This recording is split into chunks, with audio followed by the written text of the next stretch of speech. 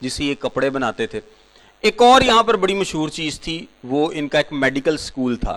یہ ساری چیزیں ریلیٹ کریں گے, آپ دیکھیں گے. ان کا ایک میڈیکل سکول تھا اور اس میں یہ آنکھوں کی ایک آئنٹمنٹ بناتے تھے, آپ ایک سرما ٹائپ کہہ لیں یا ایک دوائی کہہ لیں, جو کہ آنکھوں کی بیماریوں کے لیے بڑی موزوں تھی. یہ اس شہر کی خصوصیات تھی. اب آئیے دیکھتے ہیں کہ خدا یسوع مسیح کیا کہتے ہیں. میں تیرے کاموں کو جانتا ہوں کہ تو نہ سرد ہے نہ گرم, کاش کہ تو سرد یا گرم ہوتا. آپ یہ سرد گرم والی بات کو وہاں سے ریلیٹ کر سکتے ہیں کہ یہ کلیسیا ایک ایسی کلیسیا ہے جو کہ سمجھ لیں کہ ایک ڈیڈ چرچ ہے نا, ایک تو بالکل فارغ چرچ ہے. یہ تقریباً یہ سارے لوگ کیا ہیں, یہ غیر نجات یافتہ لوگوں کی کلیسیا ہے. ان کے پاس پیسے ہیں, ان کے پاس رتبے ہیں, ان کے پاس سب کچھ ہے, لیکن ان کے پاس خداوند یسوع مسیح نہیں ہے. ان کے پاس خداوند یسوع مسیح نہیں ہے. سرد گرم کو بھی ہم دیکھتے ہیں. آگے لکھا ہے, بس چونکہ تو نہ تو گرم ہے نہ سرد بلکہ نیم گرم ہے, اس لیے میں تجھے اپنے منہ سے نکال پھینکنے کو ہوں. اور چونکہ تو کہتا ہے کہ میں دولت مند ہوں اور مالدار بن گیا ہوں اور کسی چیز کا محتاج نہیں, اور یہ نہیں جانتا کہ تو کم بخت اور خوار اور غریب اور اندھا اور ننگا ہے, اس لیے میں تجھے صلاح دیتا ہوں کہ مجھ سے آگ میں تپایا ہوا سونا خرید لے تاکہ دولت مند ہو جائے. اب یہ جو میں نے آپ کو بات بتائی کہ ان کے پاس پیسے بڑے تھے, انہوں نے روم سے پیسے نہیں لیے کہ جی ہم اپنا شہر خود ہی بنا لیں گے, ہمارے پاس پیسے بڑے. اس کا مطلب ہے کہ کلیسیا کے لوگوں کے پاس بھی بہت زیادہ پیسے ہیں. جسمانی طور پر یہ ایک ایسی کلیسیا ہے جو کہ بہت امیر ہے. شاید آج بہت سارے چرچز اس کے ساتھ ریلیٹ کر سکتے ہیں, جن کے پاس پیسہ ہے, جن کے پاس بڑے بڑے نام ہیں, جن کے پاس بڑے بڑے عہدے رکھنے والے لوگ آتے ہیں, لیکن وہ کلیسیائیں بالکل فارغ ہیں یسوع مسیح کے نزدیک. ان کے پاس یسوع مسیح نہیں ہے, اور وہ اپنے آپ کو سمجھتے ہیں کہ ہم بڑے امیر ہیں, ہمیں تو کسی چیز کی ضرورت ہی نہیں ہے. وہ کہتے ہیں نا کہ جی امیر شخص خدا کی عبادت نہیں کرتا, کیونکہ وہ سوچتا ہے کہ میرے کو تو گئی پیسے نے, خدا نے مینوں ہور کی دینا. آپ اکثر دیکھیں گے کہ جو بہت زیادہ امیر ہیں نا, وہ خدا سے دور ہوتے ہیں, اور جو غریب شخص ہے نا, بہت ہی غریب, وہ بھی پرواہ نہیں کرتا. وہ کہنا ہے کہ میرے کو خدا نے کی کھو لینا, اور میرے کو ہے کی جڑا خدا نے کھولا. یہ جو مڈل کلاس والے لوگ ہیں نا, سب سے زیادہ مذہبی یہ ہوتے ہیں, ڈرتے رہتے ہیں, کیونکہ ان کے پاس کچھ ہے کھونے کے لیے تھوڑا بہت, چاہے وہ ایک اچھی نوکری ہے, فیملی ہے, یا تھوڑے بہت روپے پیسے ہیں, ہو سکتا ہے گھر ہو, گاڑی ہو. تو وہ یہ سوچتے ہیں کہ یار کہیں یہ مجھ سے چھین نہ لے, کہ خدا میرے تو ناراض نہ ہو جائے. کیونکہ ہم اکثر اس طرح سے ویو کرتے ہیں کہ پتہ نہیں خدا کوئی ایسا شخص ہے جس نے ہاتھ میں ڈنڈا پکڑا ہوا, اور ہم نے غلطی کی نہیں تو خدا نے تو رکھ کے ڈنڈا مار. اکثر ہم ایسے سوچتے ہیں. اور مشنری خدمت کے تعلق سے ایک بندے نے بات کی, اس نے کہا جی لوگ اکثر یہ سوچتے ہیں کہ مشنری بننے کا مطلب یہ ہے کہ بس جی آپ نے اب وہاں پر جا کے قتل ہو جانا ہے. مطلب ہم خدا کے بارے میں شاید ایسا سمجھتے ہیں کہ وہ بہت ہی سخت ہے. تو بہرحال جو مڈل کلاس آدمی ہے یہ ڈرتا ہے, اور یہ خدا کی عبادت کرتا ہے اور ڈرتا بھی رہتا ہے, اور بس مطلب ان سے زیادہ چرچ بھرے ہوتے ہیں مڈل کلاس لوگوں سے. تو یہ تو اپنے آپ کو امیر سمجھتے ہیں. وہ یہ سمجھتے ہیں کہ مجھے کیا کس چیز کی ضرورت ہے, میرے پاس تو خدا کا دیا سب کچھ ہے. خدا کو ایٹریبیوٹ تو کرتے ہیں لیکن دل سے اس کو مانتے نہیں. بل چونکہ تو کہتا ہے کہ میں دولت مند ہوں اور مالدار بن گیا ہوں اور کسی چیز کا محتاج نہیں, اور یہ نہیں جانتا کہ تو کم بخت اور خوار اور غریب اور اندھا اور ننگا ہے, یعنی روحانی طور پر تیرے پاس کچھ بھی نہیں ہے. تیری حالت کیا ہے کہ تیرے پاس کچھ بھی نہیں ہے روحانی طور پر, تو بالکل خوار اور کم بخت ہے. اس لیے میں تجھے صلاح دیتا ہوں کہ مجھ سے آگ میں تپایا ہوا سونا خرید لے. یہاں یسوع مسیح کا رحم نظر آتا ہے کہ ان کے پاس کچھ نہیں ہے. یہ کلیسیا بالکل فارغ ہے, یہاں ایماندار نہیں ہے, لیکن پھر بھی یسوع مسیح ان کو صلاح دیتے ہیں, ان کو موقع دیتے ہیں کہ یہ کیا کریں, توبہ کریں. وہ آج بھی چرچز کو اسی طرح موقع دیتا ہے کہ وہ توبہ کریں. مجھ سے آگ میں تپایا ہوا سونا لے لے. اور اگر آپ سونے کے تعلق سے بات کریں تو پطرس کے خط میں, اس کا پہلا پطرس اس کے پہلے باب کی 7ویں آیت میں ایمان کا ذکر ہے. یعنی یہ سونا روحانی برکات کو ظاہر کرتا ہے، روحانی برکات کو جو کہ نجات کا حصہ ہے ظاہر کرتا ہے۔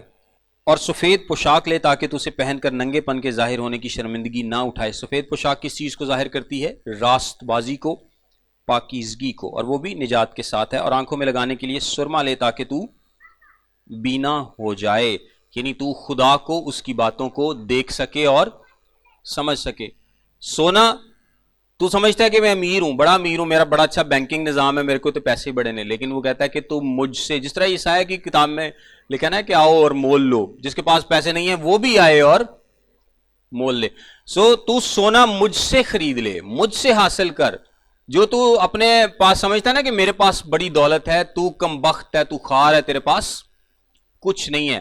تو سمجھتا ہے کہ میرے پاس اون کے بڑے کاروبار ہیں اور میرے پاس بڑے کپڑے ہیں، لیکن تو راست بازی کا لباس مجھ سے لے، جو کہ اصل لباس ہے، جو کہ تیری شرمندگی کو چھپائے گا، جو کہ تیری شرمندگی کو چھپا لے گا۔ اور آنکھوں میں لگانے کے لیے سرما لے تاکہ تو بینا ہو جائے، یعنی خدا آپ کو وہ بینائی بخش سکتا ہے کہ آپ اسے دیکھ سکیں۔ چاہے آپ کے میڈیکل سکول نے کتنی ترقی کر لی ہے دنیاوی طور پر، آپ سمجھتے ہیں کہ ہمارے پاس تو بڑی دوائیاں ہیں، کیونکہ یہی تین باتیں ہیں جو کہ شہر کی خاصیت تھیں اور یہ اپنے آپ کو بہت بڑا سمجھتے تھے۔ تو یسوع مسیح نے کہا کہ یہ دنیاوی چیزیں کیا ہیں؟ یہ سب بیکار ہیں۔ یہ کیا ہیں؟ بیکار ہیں۔ تیرے پاس کچھ نہیں ہے، تو ننگا ہے، کم بخت ہے، خار ہے۔ اور اگر آج آپ بھی سمجھتے ہیں نا کہ جی میرے پاس کیونکہ دولت بھی ہے، میرے پاس یہ بھی ہے، وہ بھی ہے، تو میرے پاس تو بڑا کچھ ہے، تو ہم اسی طرح سے سوچتے ہیں کہ ہمارے پاس شاید پیسے ہیں، ہمارے پاس، جو یہ کلیسیا سوچ رہی ہے، آپ کمپیئر کر سکتے ہیں نا، ہمارے پاس پیسے ہیں، کاروبار ہے، یہ ہے، وہ ہے، اور یسوع مسیح کیا کہتے ہیں کہ تو اندھا ہے، تو کم بخت ہے، خار ہے، خالی ہے، ننگا ہے، کچھ بھی نہیں ہے تیرے پاس۔ مجھ سے لے اصل چیزیں، مجھ سے لے اصلی سونا میرے پاس، وہ سرما میرے پاس ہے، یعنی وہ روحانی برکات یسوع مسیح بتا رہے ہیں ان کے اگینسٹ کہ یہ ساری باتیں میرے پاس ہیں، تیرے پاس کچھ بھی نہیں ہے۔ میں جن جن کو عزیز رکھتا ہوں ان سب کو ملامت اور تنبیہ کرتا ہوں، پس سرگرم ہو اور توبہ کر۔ اچھا، یہاں پر کچھ لوگ سمجھتے ہیں کہ یہ شاید ایمانداروں کے لیے کہا گیا ہے، لیکن یہ ایمانداروں کے لیے نہیں ہے، بلکہ یہ خدا کے رحم کو ظاہر کرتا ہے۔ دیکھ میں دروازے پر کھڑا ہوا کھٹکھٹاتا ہوں، اگر کوئی میری آواز سن کر دروازہ کھولے گا تو میں اس کے پاس اندر جا کر اس کے ساتھ کھانا کھاؤں گا اور وہ میرے ساتھ۔ اب کانٹیکسٹ میں دیکھیں نا تو یہ کلیسیا کے ساتھ بات ہو رہی ہے، یہ انڈیویجول بات نہیں ہے بلکہ کلیسیا کی بات ہو رہی ہے۔ اور یسوع مسیح کتنے نے؟ باہر۔ کہاں ہے وہ؟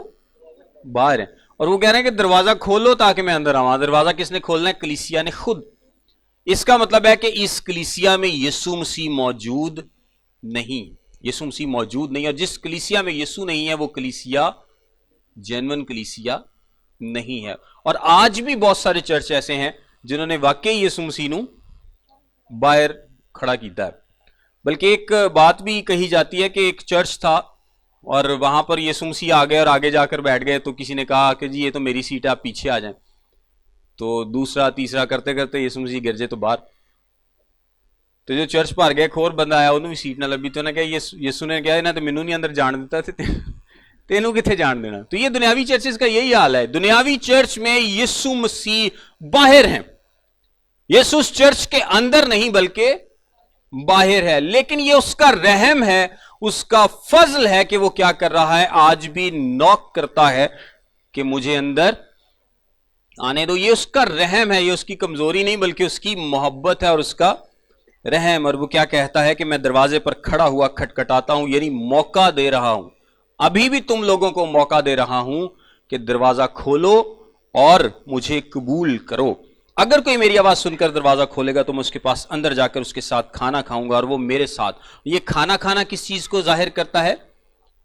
ایک شراکت کو، رفاقت کو ظاہر کرتا ہے، جس طرح کلیسیا کی یسوع مسیح کے ساتھ رفاقت اور شراکت ہے۔ جو غالب آئے میں اسے اپنے ساتھ اپنے تخت پر بٹھاؤں گا، جس طرح میں غالب آ کر اپنے باپ کے ساتھ اس کے تخت پر بیٹھ گیا۔ یعنی ریوارڈ بتایا گیا ہے کہ اگر تم مجھے اندر آنے دو گے، توبہ کرو گے، تو جس طرح باپ کے تخت پر میں بیٹھا ہوں تم بھی ہمارے تخت پر ہمارے ساتھ ہوگے۔